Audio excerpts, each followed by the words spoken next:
आबिद जुबैरी साहब हैं हमारे साथ, माहिर कानून है, उनसे रहते हैं जो हम कमीशन के हवाले से बात कर रहे थे। Thank you very much sir, आपने वक्त दिया है। सर, जो काजी फायज ईसा साहब की सरबराही में कमीशन बना है, इसका मैंडेट क्या होगा? इसकी जो फाइंडिंग्स होंगी वो आगे लीगली कितनी सो टू स्पीक यूजेबल होंगी और उनको यूज किया जा सकेगा अगेंस्ट दोज कि जिनकी तहकीकात होंगी, जिनकी ऑडियोज के बारे में? बिस्मिल्लाहिर्रहमानिर्रहीम। पहली तो बात ये नोटिफिकेशन मैं तो समझता हूँ कि बिल्कुल मेलाफाइड है और ये बदनीयती पे मबनी है, क्योंकि आप देखिए कि जो जिस तरह से इसको कहा जुडिशरी के उसके लिए जुडिशरी के से जो बारे में ये लोग बातें कर रहे हैं, हुकूमत के वक्त है कि वो कोर्ट के फैसले नहीं मान रहे और उनको तजलील की जा रही है पार्लियामान के अंदर, पार्लियामान के बाहर।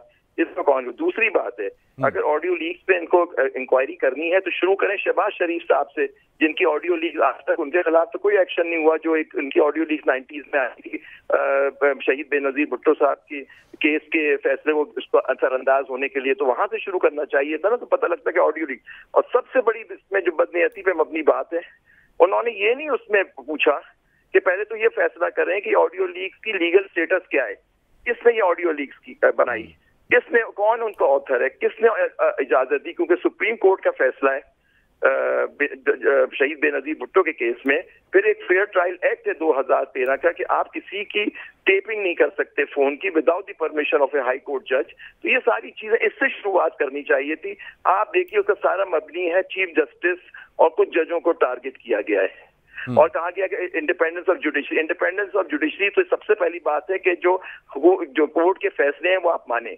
मेरे ख्याल से तो ये बिल्कुल मबनी है। और ये जो और दूसरी मोस्ट इम्पोर्टेंट चीफ जस्टिस के बारे में उसमें बात की गई है और मुख्तलिफ जजों के बारे में, और 2 मेंबरान हाई कोर्ट के चीफ जस्टिस को अपॉइंट किया गया है जो अब बैठ के सुप्रीम कोर्ट के जजों की बात को इस तरह से देखेंगे। तो ये भी जरा देखने की बात है इसके अंदर। आपकी बात दुरुस्त है, लेकिन उसमें जजेस की बात को तो नहीं देखेंगे। सबसे पहले तो वो देखेंगे ये मन घड़त तो नहीं है, फैब्रिकेटेड तो नहीं है, या फिर ये ओरिजिनल है। मेरा ख्याल है फोरेंसिक सब वो जो मामला। लेकिन मैं एक छोटा सा सवाल, जुबैर साहब, सबसे पहले तो अंडर एक जजमेंट आई भी है अरशद मलिक जज साहब के केस में, उसमें पूरा एक सुप्रीम कोर्ट का ऑर्डर है कि ऑडियो लीक्स, अगर ऑडियो किसी की आती है तो उसको किस तरह से साबित किया जाएगा इन ए ट्रायल। ठीक है, तो ये सब चीजें उनको देखने की जरूरत पड़ेगी। तो इसमें तो इस तरह से तो कोई बात नहीं की उसमें। आप देखिए उसमें जो पॉइंट्स उसमें लिए कि मैं सर सिर्फ एक चीज ये पूछना चाह रहा हूं कि ये ठीक है, मतलब जो उसके सो टू स्पीक TORs हैं उसके अंदर ये नहीं है कि वो देखें कि ये ऑडियोज लीक कैसे हुई हैं और ये अनलॉफुली रिकॉर्ड कैसे हुई हैं। लेकिन बात ये जजमेंट्स है कि ऑडियो लीक कैसे, किसने बनाई है, कौन ऑथर है, किसने की और किसने इजाजत दी। लेकिन ये हो सकता है ना कि मुअज़्ज़ज़ काजी फायज ईसा साहब और author has to be produce, he has to come उससे कहते हैं कि ये भी तो हो सकता है कि वो बैठ के ये बनाई है और ये आप लीक का दबाएं कि ये सही है, नहीं फिर तो बात बनती कमीशन की। और तो फिर लेकिन ऑथर और जिसने बनाई पे सर अगर वो शुरू कर दें इंक्वायरी, अब वो अपने ओन पे हो, हम ये उनसे उम्मीद शायद रख सकते हैं कि नहीं रख सकते? हमें क्या जरूरत है इतना? उम्मीद पे तो कायम दुनिया कायम है, लेकिन पॉइंट इज दैट कि यहाँ तो TORs है ना, कमीशन का एक दायरा इख्तियार अंडर दी 2017 के इंक्वायरी एक्ट के तहत ही है ना। उनको जो TORs दिए हैं वो उसी में उनको देखना है, तो वो देखेंगे। अब तो सबसे इंपॉर्टेंट चीज थी कि ये पहले ऑडियो के ऑथर कौन है, ऑडियो किसने लीक की, या और ये किसने बनाई, किसकी इजाजत थी, कौन सा कानून वायलेट हुआ, ये सबसे पहले देखी जाती। फिर उस पर बात होती कि ये ऑडियो सही है नहीं, फिर आते कि जी ये बात सही हुई है नहीं हुई है। तीसरी बात है फिर इसको किसी कोर्ट ऑफ लॉ में साबित होना चाहिए, जो क्रॉस एग्जामिनेशन सारी चीजें होनी चाहिए इस तरह से। अच्छा जुबैरी साहब, आपने कहा कि आप शुरू में आपने कहा कि ये बदनीति पे लगता है ये कमीशन बना। मेरा सवाल ये है कि जो ऑनरेबल जजेस जिनका नाम है, जिन पे इल्ज़ाम लगा है, तो क्या वो कह सकते हैं हम इस कमीशन को मानते नहीं है, ये पेश ही नहीं होते या इससे हम तावन नहीं करते? Is it possible? बिल्कुल मुझे नहीं मालूम, मैं उनके लिए तो नहीं बोल सकता, ये उन जजों पे उन पे है कि वो आए या नहीं आए। दूसरी बात है, आप देखिए मेन इस पे टारगेट आप कौन हो रहा है, आप देखिए जजेस और चीफ जस्टिस साहब, इसके अंदर साफ लिखा हुआ है चीजें इस तरह से। तो ये सब देखने की बात है और मुझे उम्मीद है क्योंकि इतने जजेस उसमें जो नॉमिनेट किए गए हैं वो खुद रूल ऑफ लॉ और सुप्रीमेसी ऑफ कॉन्स्टिट्यूशन में यकीन रखने वाले जजेस हैं कि वो खुद ही देखेंगे कि इसके अंदर जो नुक्स है इस नोटिफिकेशन में।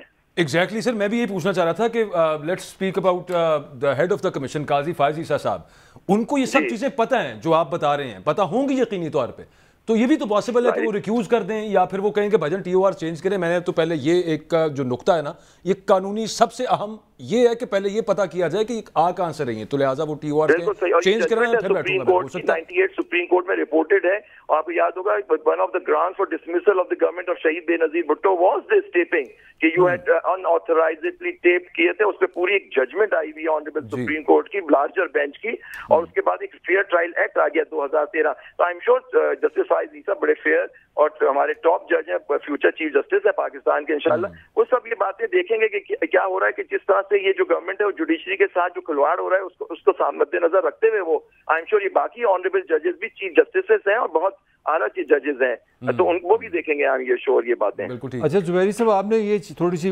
بات کی تھی, میں اس کی مزید وضاحت چاہ رہا ہوں. کیا حکومت کے پاس یہ اتھارٹی ہے کسی بھی جج کا نام بتا دے کہ اس پہ یہ الزام ہے, فلاں آنریبل جج پہ یہ الزام ہے, یہ الزام ہے, اور کمیشن میں تو کہتا ہوں کہ اگر جج کے اوپر کوئی پروسیڈنگز ہونی چاہیے تو آرٹیکل 209 ہے. آپ دیکھیے ایک جج وضاحت کر دیجیے گا اس کی. جی, تو اس کے اگر کسی جج پہ کوئی الزام ہے تو اس کے طریقہ کار ان کے خلاف کارروائی کا آئین میں مرتب ہوا ہوا ہے 209, تو وہ انووک کرنا چاہیے کسی جج کے خلاف اگر آپ سمجھتے ہیں کہ انہوں نے کوئی مس کانڈکٹ کیا ہے یا کیا, تو آئین کہتا ہے. تو آپ یہ کمیشن کر کے آپ اس آئینی یہ بھی دیکھنا ہوگا کہ یا یہ کمیشن جو یہ بنا ہے ان چیزوں کے لیے کہ کیا یہ ان وائلیشن آف آرٹیکل 209 ہے بھی یا نہیں. اچھا زبیری صاحب, آپ سمجھتے ہیں اس طرح کے کمیشن سے وکلا برادری کہہ لیں یا ججز جو ہیں یا آنریبل سپریم کورٹ ہے اس میں وہ تقسیم کا تاثر بڑھے گا؟ میں تو نہیں سمجھتا, کیونکہ دیکھیے ججز جو ہیں وکلا بھی ہیں, دیکھیں تقسیم ہر پوائنٹ آف ویوز تو ہوتے ہیں, لیکن وکلا ایک چیز پہ بالکل متحد ہیں, rule of law, supremacy of the constitution پہ, اس میں کوئی نہیں ہے. ٹھیک ہے, اس کے انٹرپریٹیشن میں آپ فرق ہو سکتا ہے بینچز کے, اس پہ آپ بات کر سکتے ہیں, لیکن تقسیم کا جو تاثر دیا جاتا ہے میں نہیں سمجھتا کہ تقسیم اس طرح سے جس طرح سے میڈیا میں یا سوشل میڈیا میں دکھائی جاتی ہے کہ تقسیم ہے. یہ ججز ہیں سب, ان میں آپس میں ڈفرینسز ضرور ہوتے ہیں بینچ وغیرہ کے اس کے لحاظ سے, لیکن ان کے پوائنٹ آف ویو, اور یہ اچھی بات ہوتی ہے جوڈیشری میں کہ جی آپ ایک اور پوائنٹ آف ویو ہے, آپ اس میں کہیں کہ جی میرا یہ پوائنٹ میں آپ کے پوائنٹ سے نہیں ایگری کرتا, لیکن یہ تقسیم اس طرح کی جس طرح کی آپ بات کر رہے ہیں وہ نہیں. بینچ کے اندر ڈفرینسز ضرور ہو سکتے ہیں پوائنٹ آف لا کے اوپر. مگر زبیری صاحب, آپ نے کہا رول آف لا پہ سارے اکٹھے ہیں, کانسٹیٹیوشن پہ سارے اکٹھے ہیں. ایک ملک ہے پاکستان, وہاں پہ 14 مئی کو الیکشن ہونے تھے, تو وہ تو نہیں ہوئے. میں آپ سے یہی تو کہہ رہا ہوں, یہ سارا دیکھیے 14 مئی کے الیکشن تو دیکھیے آئین تو کس نے وائلیٹ کر دیا, کورٹ کے تو فیصلے ہیں ان کو مان نہیں رہے, تو الیکشن ہو نہیں رہے. گورنمنٹ جو دو گورنمنٹس ہیں پروونسز کی, وہ ان اکارڈنس ود کانسٹیٹیوشن ہے نہیں, کیئر ٹیکر گورنمنٹس ہیں, لیکن وہ ایڈ کر رہی ہیں ایز اے پروونشل گورنمنٹس ہیں. الیکشن کمیشن الیکشن نہیں کرا رہا, گورنمنٹ الیکشن نہیں کرا رہی, اور وہ ساری بات بیک گراؤنڈ میں چلی گئی. اب یہ نوٹیفیکیشن نکالنا ٹیوزڈے کو شاید وہ کیس لگا ہوا ہے, اسی سے پہلے کچھ ہوتا ہے, پہلے ایک دھرنا ہو گیا ان violation of article section 144 article 245, اور یہ دیکھیں تو ٹھیک ہے, آپ کی بات بالکل درست ہے. یہ سب کیا اس کو کہنا چاہیے, جو نقطے ہونے چاہیے تھے یہاں پہ قانون کے مطابق وہ ٹھیک ہے, لیکن میں پھر again I come back to the first question, just in case فرض کر لیتے ہیں کہ دا فرسٹ کوسچن واز کہ اگر اسی کے ساتھ آگے بڑھنے کا فیصلہ کرتے ہیں یہ معزز جج صاحبان اور یہ کمیشن, اور ان کی جو فائنڈنگز ہوں گی وہ کہاں پہ وہ کتنا امپلیکیٹ کر سکتی ہیں کسی شخص کو لیگلی؟ دیکھیے وہ تو اپنی اوپینین دیں گے نا, اگر وہ اس نتیجے پہ پہنچتے ہیں ساری, اگر وہ انصاف و فیصلے کے ساتھ کرتے ہیں کہ جی یہ صحیح ہے غلط ہے, یہ آڈیو لیکس ہو سکتی ہے. میں تو سمجھتا ہوں in view of the judgments of the high court and supreme court اور مختلف لاز کے, یہ کمیشن اس سے آڈیو لیکس پہ سب سے پہلے یہ جورسڈکشن کا پوائنٹ ڈیسائیڈ بغیر کرے آگے بڑھ ہی نہیں سکتا. میرا یہ پوائنٹ آف ویو ہے. چیلنج بھی ہو سکتا ہے زبیری صاحب, بالکل چیلنج ہو سکتا ہے, کیونکہ ہر انسان کا رائٹ ہے کہ کوئی چیز انکانسٹیٹیوشنل انلیگل ہو رہی ہے, کوئی بھی چیلنج کر سکتا ہے اس کو ان کورٹ آف لا. تو سر اس ٹی اور میں یہ چیز شامل تو نہیں نا, کمیشن کو سزا تو نہیں نہ دے سکتا, یہ گلٹی قرار تو نہیں نہ دے سکتا, یہ فائنڈنگ کرے گا کام سے رپورٹ دینا ہوتا ہے جی, کام سے حکومت کو, وہ بھی حکومت وقت کو رپورٹ دینا ہوتا ہے جی. اچھا, تو وہ ایکشن حکومت اس پہ لے سکتی ہے, کمیشن صرف حکومت اس پہ پھر دیکھے گی کہ جی کیا ہوتا ہے. جو نارمل انکوائری کا پروسیجر ہوتا ہے اس کے اندر جو آپ وہ اس میں پرووائڈڈ ہے 2017 کے ایکٹ میں, آپ دیکھ لیجیے اس کے اندر کے, اس کے بعد وہ ایکشن کیا ریکمینڈ کرتے ہیں. ایک نارمل کمیشن بنتا ہے, وہ اپنی ریکمینڈیشن دیتا ہے, حکومت اسے ایکسیپٹ کرتی ہے نہیں کرتی ہے, تو اس پہ کس طرح سے آگے جائے گی. اچھا, ایکسیپٹ کر بھی لیے تو ایک جوڈیشل کمیشن بنا تھا زبیری صاحب ماڈل ٹاؤن کے واقعے کے اوپر, جسٹس علی باقر نقوی صاحب نے اس کی سربراہی کی تھی. اس کی جو فائنڈنگ سامنے آئی تھی اس وقت ہم نے سنا تھا کہ یہ فائنڈنگز جو ہیں نہ یہ بائنڈنگ ہے انویسٹیگیشن کے پروسیس کے اندر, اور جو ایک پروسیکیوشن کا پروسیس ہے اس کے اندر, اور دوسرا ان کو اس کو ایز ایویڈنس پیش بھی نہیں کیا جا سکتا.